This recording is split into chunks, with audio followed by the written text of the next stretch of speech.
Hello, my dear students. Welcome back to Philosophical and Sociological Foundation of Education.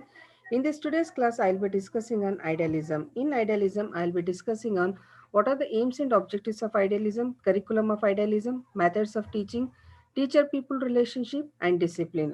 So ಆದರ್ಶವಾದದ ಬಗ್ಗೆ ನಾವು ಇವತ್ತಿನ ದಿನದಲ್ಲಿ ಅಧ್ಯಯನ ಮಾಡೋಣ ಅಂತ ಆದರ್ಶವಾದಿಗಳ ಗುರಿ ಮತ್ತು ಉದ್ದೇಶ, ಪಠ್ಯಕ್ರಮ, ಬೋಧನಾ ವಿಧಾನ, ಶಿಕ್ಷಕರ ಪಾತ್ರ ಮತ್ತು ಶಿಸ್ತು.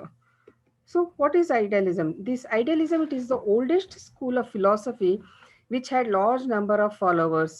So, rather than naturalism and pragmatism, idealism is the oldest school of philosophy. And the word idealism signifies two terms, idea and ideal. ಅಂತ ಹೇಳ್ಬಿಟ್ಟು ನೋಡ್ತೀವಿ ನಾವು. So, in other words, idealism is born out of Plato's theory of ideas because Plato is a propounder of idealistic philosophy. ಮುಂದೆ ನಾವು ನೋಡ್ತಾ ಹೋಗೋಣಂತೆ and it is idealism is a philosophical position which adheres to the view that nothing exist except an idea in the mind of the man. ಮನುಷ್ಯನ ಇದು ಮನಸ್ಸಿನಲ್ಲಿ ಆಲೋಚನೆಗಳೊಂದು ಬಿಟ್ರೆ, ideas ಒಂದು ಬಿಟ್ರೆ ಬೇರೆ ಏನೂ ಇಲ್ಲ ಅಂತ ಹೇಳ್ಬಿಟ್ಟು ನಾವು ನೋಡ್ತೀವಿ. So it is that is the mind of God or in a super natural realm.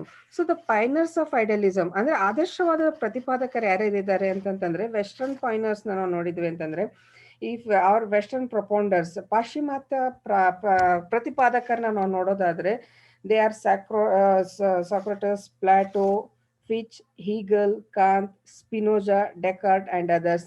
So these are the Western propounders who supported the idealistic philosophy. And the Indian pioneers, ಅಂದ್ರೆ ಇದು ಭಾರತೀಯರಲ್ಲಿ ಪ್ರಮುಖರು ಯಾರು, ಪ್ರತಿಪಾದಕರು ಯಾರ್ಯಾರು ಅಂತಂತಂದ್ರೆ Kapila, Dayananda, Shankaracharya, Ramanujacharya, Madhvacharya.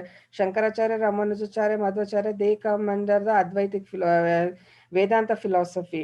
So each one is propounded Vedanta, Advaita, in Vedanta, Dvaita, Advaita, Vishishta Advaita, ಹೇಳಿದವರು. So they are the propounders of idealistic philosophers, Buddha, Basaveshwara, Guru Nanak, Aurobindo, Gandhi, and there are so many other philosophers. In India, our ancient rishis, Vedas, Upanishads are the great exponents of idealism. ಅಂದ್ರೆ ಆದರ್ಶವಾದ ನೋಡೋದಾದ್ರೆ ಭಾರತದಲ್ಲಿ ಪ್ರಪ್ರಥಮವಾಗಿ ಋಷಿ ಮುನಿಗಳು ವೇದ ಹಾಗೂ ಉಪನಿಷತ್ಗಳಲ್ಲಿ ಪ್ರತಿಪಾದಿಸಲ್ಪಟ್ಟಿತ್ತು.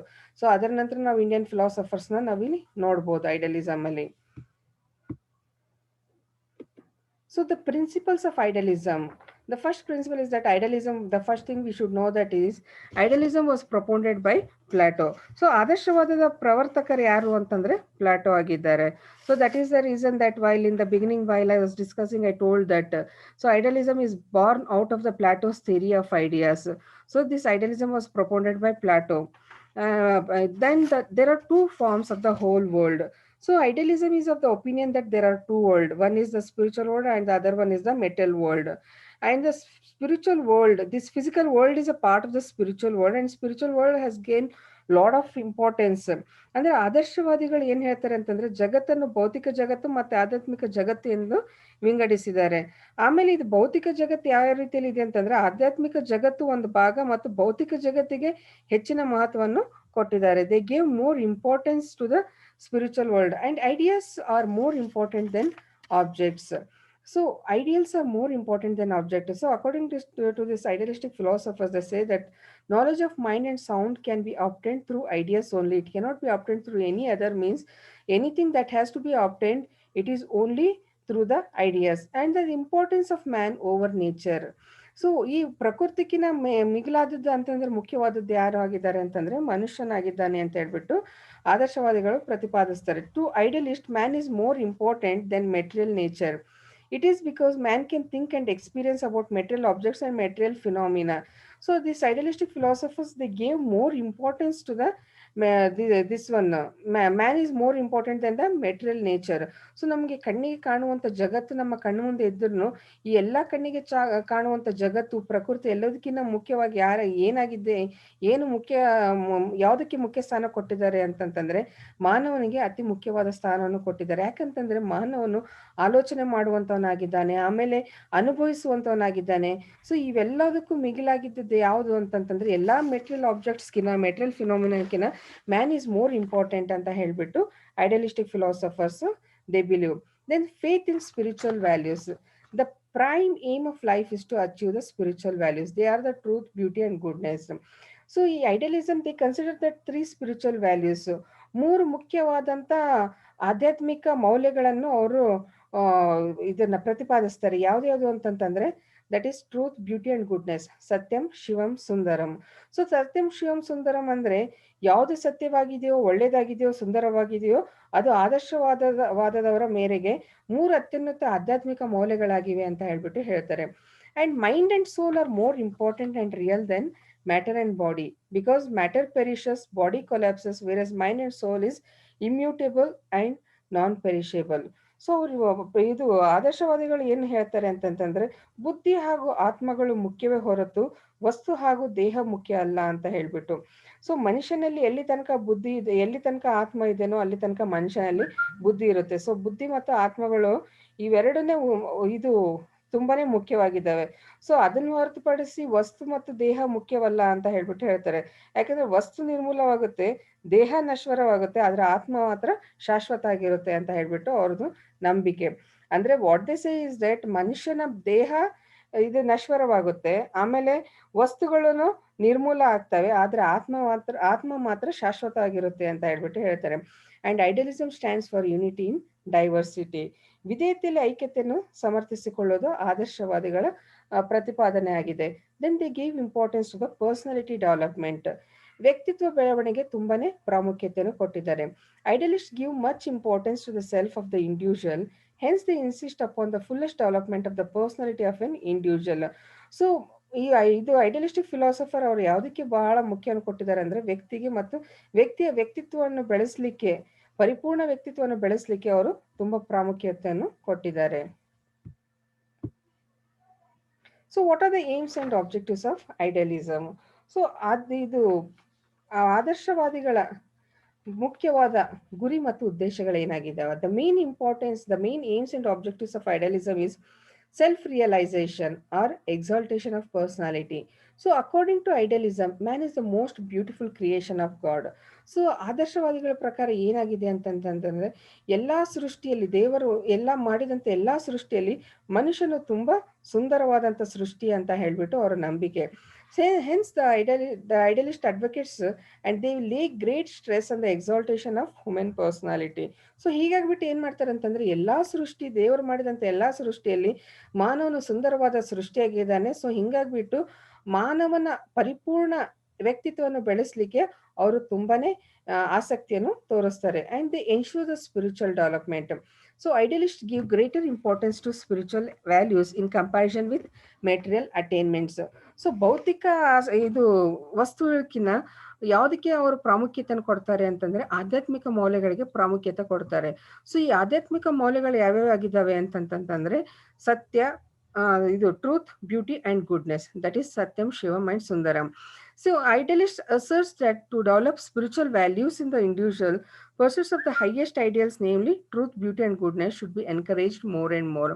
So ಈ ಆಧ್ಯಾತ್ಮಿಕ ಮೌಲ್ಯಗಳನ್ನು ಬೆಳೆಸ್ಕೋಬೇಕು ಅಂತಂತಂದ್ರೆ ಪ್ರತಿಯೊಬ್ಬ ಮನುಷ್ಯನಲ್ಲಿ ಯಾವ ಮೌಲ್ಯಗಳಿಗೆ ನಾವು ಹೆಚ್ಚಾದ ಆದ್ಯತೆಯನ್ನು ಕೊಡಬೇಕು ಅಂತಂತಂದ್ರೆ ಸತ್ಯಂ ಶಿವಂ ಸುಂದರಂ.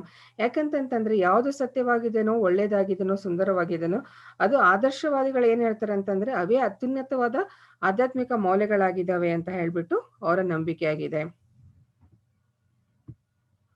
Then conservations, promotions and transmission of cultural heritage. The fourth aim of education according to the idealistic philosopher is to acquaint the child with the cultural heritage so that he conserves, promotes and transmits it to the rising generations. So this conservation, promotion, transmission of cultural heritage, ನಮ್ಮಲ್ಲಿರುವಂಥ ಸಾಂಸ್ಕೃತಿಕ ಇವು ಏನಿದೆ ಅಲ್ಲ, this cultural heritage that should be transmitted from one generation to the other generation. So ಇವತ್ತಿನ ದಿನದಲ್ಲಿ ನಾವು ನಮ್ಮ ಬಿಜಾಪುರಲ್ಲಿ ನೋಡೋದಾದ್ರೆ Gol Gumbaz history ನಾವು ನೋಡ್ತೀವಿ. ಸೊ ಹಿಸ್ಟ್ರಿ ಯಾವಾಗಿಂದಿದೆ ಅಂತಂದ್ರೆ Adil Shahi history. So Adil Shahi history ಈ ಪ್ರೆಸೆಂಟ್ ತನಕನೂ ನಾವು ನೋಡ್ತಾನೆ ಇದ್ದೀವಿ. ಸೊ ಯಾವ್ಯಾವ ಜನರೇಷನ್ಸ್ ಇಂದ ಈಗ ಆಲ್ರೆಡಿ 3-4 ಜನರೇಷನ್ಸ್ ಸೆಂಚುರೀಸ್ ಪಾಸ್ ಆದ್ರೂ we still study. So that conservation, promotion, transmission of cultural heritage is very much importance. So that is what the idealistic philosophers have gave more importance in order to transmit the cultural heritage, conserve and promote to the next generation. Then conversion of inborn nature into spiritual nature. Idealists hold the view that inborn instinct and inherent tendencies of the child should be sublimated into spiritual qualities and values. This is the real development of the individuality. ವ್ಯಕ್ತಿಯಲ್ಲಿ ವ್ಯಕ್ತಿತ್ವವನ್ನು ಬೆಳೆಸಬೇಕು ಅಂತಂತಂದ್ರೆ ಮಗು ಹುಟ್ಟಿದಾಗ ತನ್ನಲ್ಲಿ ಇರುವಂತ ಇದು inborn nature, ಹುಟ್ಟು ಗುಣಗಳು ಅಂತ ಹೇಳ್ತೀವಲ್ಲ, ಆ ಹುಟ್ಟು ಗುಣಗಳನ್ನ ನಾವ್ ಏನ್ ಮಾಡ್ಬೇಕು ಅಂತಂತಂದ್ರೆ ಮಗುವಲ್ಲಿರುವಂತ ಹುಟ್ಟು ಗುಣಗಳು ಆಧ್ಯಾತ್ಮಿಕ ಮೌಲ್ಯಗಳ ಕಡೆಗೆ ಅದನ್ನ ಪರಿವರ್ತಿಸಬೇಕು. ಆಧ್ಯಾತ್ಮಿಕ ಮೌಲ್ಯಗಳಿಗೆ ನಾವು ಹುಟ್ಟು ಗುಣಗಳನ್ನು ಪರಿವರ್ತಿಸಿದಾಗ ಮನುಷ್ಯನ ವ್ಯಕ್ತಿತ್ವವನ್ನು ವ್ಯಕ್ತಿತ್ವದ ಬೆಳವಣಿಗೆ ಸರಿಯಾಗುತ್ತೆ ಅಂತ ಹೇಳ್ಬಿಟ್ಟು ಇದು idealistic philosophers belief. Then universal mind. So this universal mind is nothing but the goal of human life is to realize the universal mind. So ಮನುಷ್ಯನ ಮುಖ್ಯವಾದ ಗುರಿ ಏನು ಅಂತಂತಂದ್ರೆ ಇದು ಸಾರ್ವತ್ರಿಕ ಮನಸ್ಸನ್ನು ತಿಳಿದುಕೊಳ್ಳುವುದೇ ಮನುಷ್ಯನ ಮುಖ್ಯವಾದ ಗುರಿಯಾಗಿದೆ. ಯಾಕೆ ಅಂತಂತಂದ್ರೆ this whole universe is one organism with its varied parts. So ಇಡೀ ಜಗತ್ತು ಒಂದು ಒಂದು ಒಂದು ಮೇನ್ ಒಂದು ಭಾಗ ಆಗಿದೆ. ಸೊ ಆ ಒಂದು ಭಾಗದಲ್ಲಿ ಅನೇಕ ಇದು ಸಬ್ ಯೂನಿಟ್ಸ್ ಇದಾವೆ ಅಂತ ಹೇಳ್ಬಿಟ್ಟು ಹೇಳ್ತಾರೆ. Since mind comes from the mind and soul from the souls and they are not matter, they are imperishable. So finally reality is mind. So ಏನಾಗಿದೆ ಅಂತಂದ್ರೆ ಯೂನಿವರ್ಸಲ್ ಮೈಂಡ್ ಅಂತಂದ್ರೆ what they are giving importance over here is that, so ಮನಸ್ಸು ಮನಸ್ಸಿನಿಂದ ಬರುತ್ತೆ, ಆತ್ಮ ಆತ್ಮದಿಂದ ಬರುತ್ತೆ. So ಇವು ಯಾವನು ವಸ್ತುಗಳಲ್ಲ. ಸೊ ಇವು ಯಾವ this mind and soul they are imperishable, they are imperishable. So final ಏನಿದೆ ಅಂತಂತಂದ್ರೆ ರಿಯಾಲಿಟಿ ಈಸ್ ಮೈಂಡ್, ಮನಸ್ಸು ಮಾತ್ರ ಯಾವಾಗ್ಲೂ ಅಂತಿಮವಾಗಿದೆ ಅಂತ ಹೇಳ್ಬಿಟ್ಟು ಇವರ ನಂಬಿಕೆ. Knowledge is perceived and crystallised in mind. So knowledge acquired through the activity, creativity and exercise of the mind is more important than the knowledge acquired through the sense. Then realization of higher values. So according to idealism, ideals of higher values are made by man. So the chief aim of human life is to realize these values, which are truth, goodness and beauty. That is Satyam, Shivam, Sundaram. Physical, mental and spiritual. So universal education, they give importance to the universal education. ಸಾರ್ವತ್ರಿಕ ಶಿಕ್ಷಣಕ್ಕೆ ಮುಖ್ಯವಾದ ಗುರಿಯನ್ನು ಮತ್ತು ಉದ್ದೇಶವನ್ನು ಹೊಂದಿದ್ದಾರೆ ಯಾರು? ಆದರ್ಶವಾದದ ಪ್ರತಿಪಾದಕರು. What is this universal education? Human role is one. Idealism believes in the concept of universe as home. ಇಡೀ ಜಗತ್ತು ಒಂದು ಮನೆ ಅಂತ ಹೇಳ್ಬಿಟ್ಟು ಅವರ ನಂಬಿಕೆ ಆಗಿದೆ. So education therefore should be universal.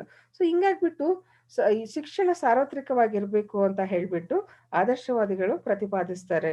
Because this education therefore should be universal, based on the teaching of universal truth from the standpoint of rationality of the universe. Then there should be preparation for holy life. So what is this preparation for the holy life? A holy life is full of piety and good ideals will lead actually and naturally towards the spiritual development and the self-realization. Hence, it is another important aim of education to prepare the child for the holy life. Then there should be cultivation of moral values. So idealism, they lay emphasis more towards the character building and character formation, and it gives top priority to the fundamental values of life. So according to Dr. Prem Nayak, he says that the process of education must lead to the deepest spiritual insight and to the highest moral and the spiritual conduct. So these are the aims and objectives of idealism. So next we look towards what is the curriculum of idealism. So curriculum is considered to be a mirror which reflects the aims. When aims are broad, naturally curriculum should also be broad one. So curriculum ಪಠ್ಯಕ್ರಮ ಯಾವ ರೀತಿಯಲ್ಲಿ ಇದೆ ಅಂತಂತಂದ್ರೆ ಅದು ಕನ್ನಡಿಯ ಪ್ರತಿಬಿಂಬ ತರ ಕಾಣಬೇಕು ಅಂತ ಹೇಳ್ಬಿಟ್ಟು ಹೇಳ್ತಾರೆ. ಗುರಿ ಮತ್ತು ಉದ್ದೇಶಗಳು ಅವು ಇದು ಬ್ರಾಡ್ ಆಗಿದ್ದಾಗ ನ್ಯಾಚುರಲಿ ಪಠ್ಯಕ್ರಮನು ಬ್ರಾಡ್ ಆಗಿರುತ್ತೆ ಅಂತ ಹೇಳ್ತಾರೆ. ಸೊ ಪಠ್ಯಕ್ರಮದಲ್ಲಿ ಏನೇನು ಇನ್ಕ್ಲೂಡ್ ಮಾಡಬೇಕು ಅಂತ ಹೇಳ್ಬಿಟ್ಟು ಆದರ್ಶವಾದಿಗಳು ಹೇಳಿದ್ದಾರೆ ಅಂತಂತಂದ್ರೆ ಧಾರ್ಮಿಕ ಅಧ್ಯಯನಗಳ ಬಗ್ಗೆ, ಆಧ್ಯಾತ್ಮಿಕ ಅಧ್ಯಯನಗಳ ಬಗ್ಗೆ, ನೈತಿಕ ಅಧ್ಯಯನಗಳ ಬಗ್ಗೆ, ಭಾಷೆ ಬಗ್ಗೆ, ಆಮೇಲೆ ಈ ಭೂಗೋಳಶಾಸ್ತ್ರದ ಬಗ್ಗೆ, ಇತಿಹಾಸದ ಬಗ್ಗೆ, ಆಮೇಲೆ ಮ್ಯೂಸಿಕ್ ಬಗ್ಗೆ, ಸೊ ಈ ಸಂಗೀತದ ಬಗ್ಗೆ ಇವೆಲ್ಲವನ್ನು ಇನ್ಕ್ಲೂಡ್ ಮಾಡಬೇಕು ಪಠ್ಯಕ್ರಮದಲ್ಲಿ. So what are the subjects that should be included in the curriculum is that they emphasize that religious studies should be there, spiritual studies, ethics, languages, literature, geography, history, music, fine arts, all this should be included in the curriculum anta helbiಟ್ಟು they emphasized. So along with that they say that the subject, activities and values, ಯಾವುದೇ ಒಂದು subject, ಯಾವುದೇ ಒಂದು ವಿಷಯವನ್ನ ಓದ್ತಾ ಇದ್ದಾರೆ ಅಂತಂತಂದ್ರೆ ಅದಕ್ಕೆ ಒಂದು ಆಕ್ಟಿವಿಟೀಸ್ ಆಗಿರಬೇಕು ಮತ್ತು ಅದಕ್ಕೆ ಒಂದು ಮೌಲ್ಯವನ್ನು ಬೆಳೆಸಿಕೊಳ್ಳುವಂಥದ್ದು ಆಗಿರಬೇಕು. If the child is studying about the languages, science and mathematics, ಅಕಸ್ಮಾತ್ ಒಂದು ಮಗು ಭಾಷೆ, ವಿಜ್ಞಾನ ಮತ್ತು ಗಣಿತದ ಬಗ್ಗೆ ಅಧ್ಯಯನ ಮಾಡುತ್ತೆ ಅಂತಂತಂದ್ರೆ ಆ ಮಗುವಿನಲ್ಲಿ ಯಾವ ಆಕ್ಟಿವಿಟಿ ಬೆಳವಣಿಗೆ ಆಗುತ್ತೆ ಅಂತಂತಂದ್ರೆ ಇಂಟೆಲೆಕ್ಚುವಲ್ ಜ್ಞಾನವನ್ನು ಬೆಳೆಸಿಕೊಳ್ಳುವಂತ ಒಂದು ಆಕ್ಟಿವಿಟಿ ಅಲ್ಲಿ ಡೆವಲಪ್ ಆಗುತ್ತೆ. Through language, science and mathematics a child can develop the intellectual activity. So with this subject and activities, the child will develop the value of truth. ಸತ್ಯವನ್ನು ಹೇಳೋದನ್ನು ಕಲಿಯುತ್ತೆ. Then art and poetry. Through the subject, when the child is learning art and poetry, there the child develop the aesthetics activities. Then the values that are that the child is going to inculcate is the beauty. Then religion and ethics. So ಈ religion and ethics, ಧರ್ಮ ಮತ್ತು ನೈತಿಕತೆ ಬಗ್ಗೆ ಅಧ್ಯಯನ ಮಾಡಬೇಕಾದ್ರೆ the activities that the child will be inculcating over here is the moral. ನೈತಿಕತೆ ಬಗ್ಗೆ ಅದು ತನ್ನ ಜೀವನದಲ್ಲಿ ಅಳವಡಿಸ್ಕೊಳ್ಳುತ್ತೆ. Then the values that the child will be learning over here is the goodness. So goodness ಅಂತಂತಂದ್ರೆ ಒಳ್ಳೆತನವನ್ನು ಅದು ಮೌಲ್ಯಯುತವಾಗಿ ಅಳವಡಿಸ್ಕೊಳ್ಳುತ್ತೆ. Then according to the idealist, this curriculum has been classified into two. So before that, these human activities may be classified into intellectual, aesthetics, and the moral.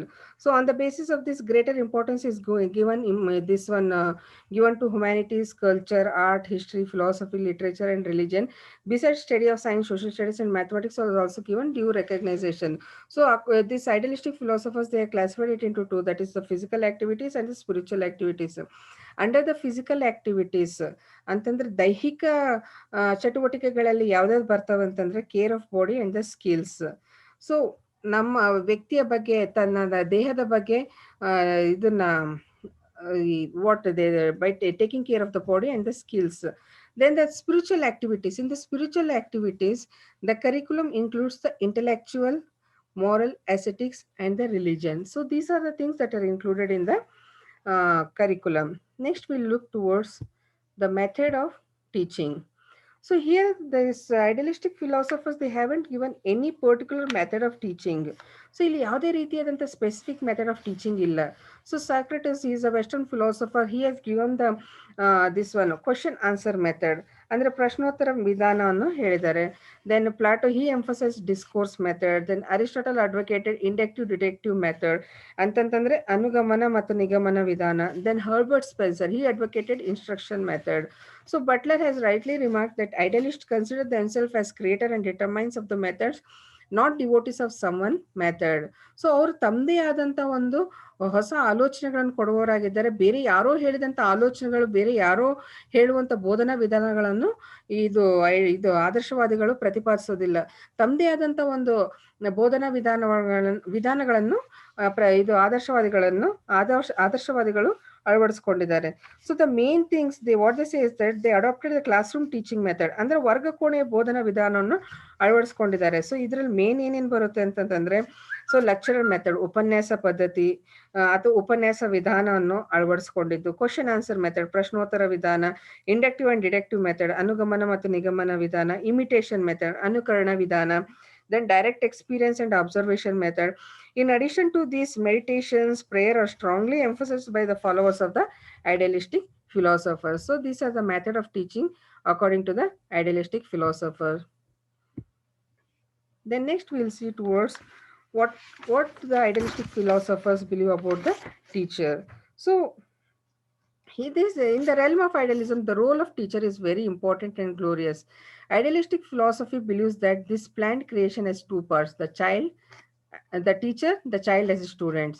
So idealistic philosophers, they gave very much importance to the place of the teacher. So ಇದು ಶಿಕ್ಷಕನಿಗೆ ಹೆಚ್ಚಾದ ಪ್ರಾಮುಖ್ಯತೆಯನ್ನು ಕೊಟ್ಟಿದ್ದಾರೆ. ಆಮೇಲೆ ಅವರು ಎರಡು ವಿಭಾಗವಾಗಿ ಮಾಡಿದ್ದಾರೆ. ಇದು ಯಾವ್ದ್ಯಾವ್ದು ಅಂತಂತಂದ್ರೆ, ಒಂದು ಶಿಕ್ಷಕ, ಇನ್ನೊಂದು ಮಗು ಅಂತ ಹೇಳ್ಬಿಟ್ಟು, ಆಸ್ ಎ ಸ್ಟೂಡೆಂಟ್, ವಿದ್ಯಾರ್ಥಿಯಾಗಿ ಅಂತ ಹೇಳ್ಬಿಟ್ಟು. The development of the individual child in a spiritual way is that teacher